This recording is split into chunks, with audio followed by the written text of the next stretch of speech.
Well, folks, we are not going to be getting those Secret Service text messages. Many of you I know have been following this story this week, anxiously awaiting yesterday, Tuesday, when supposedly the text messages deleted by the Secret Service after they were told, don't delete these text messages, preserve records.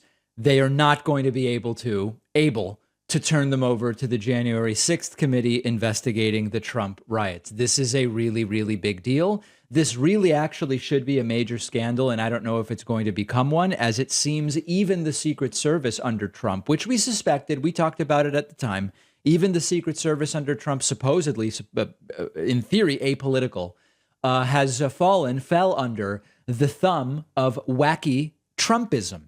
So let's reset the story. The January 6th committee subpoenaed some U.S. Secret Service records because a government watchdog believed that the agency had erased important text messages from January 5th and January 6th, 2021.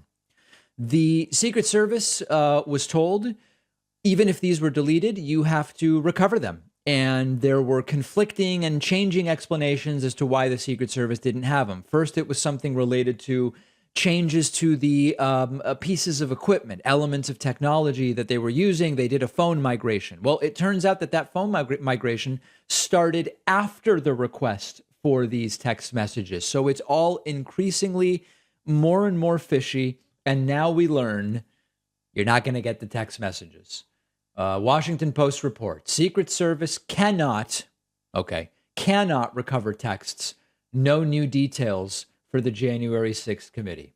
The U.S. Secret Service has determined it has no new text messages to provide Congress relevant to its January 6th investigation, and that any other texts its agents exchanged around the time of the Trump riots were purged.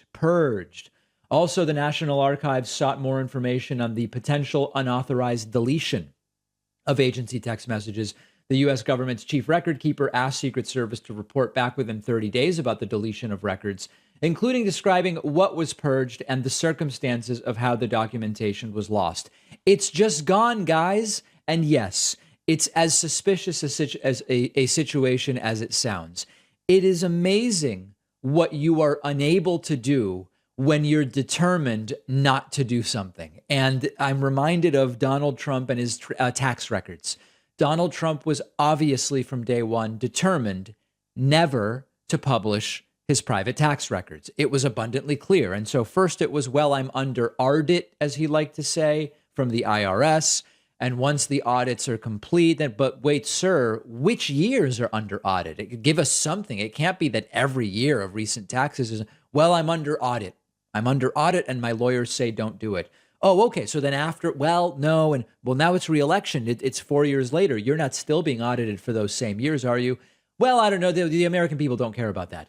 He was determined not to publish his tax returns, and he didn't publish them. The Secret Service here was clearly determined not to recover or provide or publicize or deliver these text messages. And that's exactly what they're doing. So now we have at least a reasonable suspicion that Secret Service was involved, complicit, indifferent to what was going on January 6th. Now let's add to our understanding, this seemingly strange data point. Mike Pence didn't want to get in the car with Secret Service on that day. That's weird, but we didn't really know what to make of it, at least not initially. It kind of doesn't make sense. Why wouldn't if Secret Service comes to the vice president and says, Mr. Vice President, sir, we've got to get you out of here. It's not safe. And Pence goes, I'm not getting in a car with you guys. That is strange, but it was sort of out of context initially. Do we now have a little bit more of the picture where Secret Service here, seemingly for what appear to be political reasons? I mean, there's been no other explanation given. The explanations about technological reasons shifted. Oh, it was a data migration. It was new devices. It was these different things. None of it makes sense. But what now does make some sense is the idea that Pence knew what we're increasingly aware of, which is that even the Secret Service was not infiltrated, but taken over by Trump loyalists.